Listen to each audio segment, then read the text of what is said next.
സായ്കുമാറിലേക്ക് പോകാം. Good evening Saikumar. ഇന്ന് പലരുടെയും പരാമർശങ്ങൾ, പലർക്കെതിരെയുമുള്ള പരാമർശങ്ങൾ വരുമ്പോൾ ഇനി എന്ത് എന്നുള്ളതാണ് നമ്മുടെ മുന്നിലുള്ള ചോദ്യം. ഇപ്പോൾ ഗീതാ വിജയൻ 1991 കാര്യമാണ് പറയുന്നത്. ജൂനിയർ ആർട്ടിസ്റ്റ് ഏറ്റവും ഒടുവിൽ നടന്ന ഒരു കാര്യമാണ് പറയുന്നത്. കഥാകൃത്തായ യുവതിയാകട്ടെ DGPക്ക് പരാതി നൽകിയിട്ടുമുണ്ട്. ഓരോരുത്തരുടെയും അനുഭവം വ്യത്യസ്തമാണ്.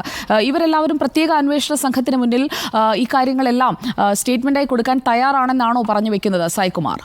Good evening സുജിയ. ഇന്ന് സംസാരിച്ച എല്ലാവരും ഈ അന്വേഷണവുമായി സഹകരിക്കാം എന്ന് തന്നെയാണ് പറയുന്നത്. കാരണം ഇപ്പോൾ തങ്ങൾക്ക് വലിയൊരു ആത്മവിശ്വാസം കിട്ടിയിട്ടുണ്ട്. സർക്കാർ ഇത്തരമൊരു നടപടി എടുത്തതോടുകൂടി തങ്ങൾ പറയുന്നത് കേൾക്കാൻ തയ്യാറാണ് എന്ന് ഭരണ സംവിധാനത്തിൻ്റെ ഭാഗത്ത് നിന്ന് ഒരു ഇടപെടൽ വന്നതോടുകൂടി തങ്ങൾ പറയാൻ ധൈര്യത്തോടെ പറയുന്നു എന്നാണ് ഇന്ന് സംസാരിച്ച ഗീതാ വിജയൻ അടക്കം പറഞ്ഞിട്ടുള്ളത്. അതായത് അവർക്ക് ഉണ്ടായ മോശം അനുഭവം 1991 അത് ശ്രീദേവിക വിജയൻ അമ്മയ്ക്കൊരു കത്ത് നൽകുന്നു. അവരുടെയും ആരോപണം നീണ്ടത് സംവിധായകൻ തുളസിദാസിന്റെ നേർക്കാണ്. അതേ ആളിൽ നിന്ന് തന്നെയാണ് ഗീതാ വിജയനും 1991 ചാഞ്ചാട്ടം എന്ന സിനിമയുടെ ഷൂട്ടിംഗ് സമയത്ത് മോശം അനുഭവം ഉണ്ടാകുന്നത്. പക്ഷേ അവർ അന്ന് തന്നെ അതിന് കൃത്യമായ മറുപടി കൊടുത്തിരുന്നു. പിന്നീട് പരാതിപ്പെടാനൊന്നും പോയിട്ടുമില്ല. പിന്നീട് മറ്റൊരു സിനിമയിലേക്ക് വിളിക്കും സമയത്താണ് പ്രൊഡക്ഷൻ കൺട്രോളറായ അരോമ മോഹൻ്റെ ഭാഗത്ത് നിന്നൊരു മോശം പരാമർശം ഉണ്ടായത്. ഇത് അമ്മയുടെ ശ്രദ്ധയിൽപ്പെടുത്തുകയും ചെയ്തിരുന്നു. പക്ഷേ കാര്യമായിട്ടുള്ള ഒരു നടപടിയും ഉണ്ടായിട്ടില്ല. അപ്പോൾ ഇത് ശ്രീദേവിക വിജയൻ വീണ്ടും അത് ഇമെയിലായി AMMയുടെ ശ്രദ്ധയിൽപ്പെടുത്തുന്നു. അപ്പോൾ ആ പരാതിക്കൊപ്പം താൻ കൂടി അനുഭവിച്ച അനുഭവം അവർ പങ്കുവയ്ക്കുകയാണ്.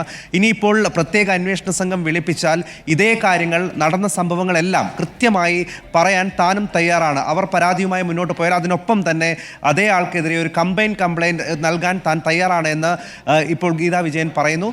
നമ്മോട് സംസാരിച്ച ചെറുകഥാകൃത്താകട്ടെ ഇതിനോടകം DGPക്ക് പരാതി നൽകുകയും ചെയ്തു. ഇപ്പോഴത്തെ സിനിമാ രംഗത്ത് നിറഞ്ഞു നിൽക്കുന്ന VK പ്രകാശിനെതിരെയാണ് ആ പരാതി നടന്നിട്ടുള്ളത്. അവരെ കൊല്ലത്തെ ഒരു ഹോട്ടലിൽ വെച്ചാണ് അവർക്ക് മോശം അനുഭവം ഉണ്ടായത്. അവരൊരു കഥ പറയാനാണ് യഥാർത്ഥത്തിൽ VK പ്രകാശുമായി വിളിക്കുന്നത്. അങ്ങനെ അദ്ദേഹത്തെ കൊല്ലത്തേക്ക് വിളിപ്പിക്കുന്നു. അവിടെ വെച്ച് കഥ പറയുന്നതിനിടയിൽ ഒരു രംഗം അഭിനയിച്ച് കാണിക്കാം. അതായത് അഭിനയിക്കാൻ ഒരു താല്പര്യമില്ലാതിരുന്നിട്ടും അവരെ കൊണ്ട് നിർബന്ധിച്ച് അഭിനയിച്ച് കാണിപ്പിക്കാൻ പറയുന്നു. അവിടെ വെച്ച് അവർക്കും ഒരു മോശം അനുഭവം ഉണ്ടായി.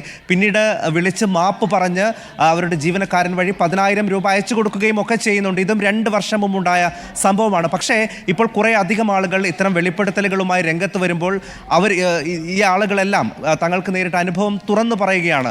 ഗീതാ വിജയനൊക്കെ മലയാളികൾക്ക് സുപരിചിതരായിട്ടുള്ള ഏകദേശം 30 വർഷത്തോളമായി ഇൻഡസ്ട്രിയിൽ സജീവമായി നിൽക്കുന്ന ആളുകളാണ്. ഇത് ഒരു മോശം അനുഭവം ഉണ്ടായെന്ന് മാത്രമല്ല, പല സിനിമകളിലും അവർക്ക് അവസരം നിഷേധിക്കപ്പെട്ടു.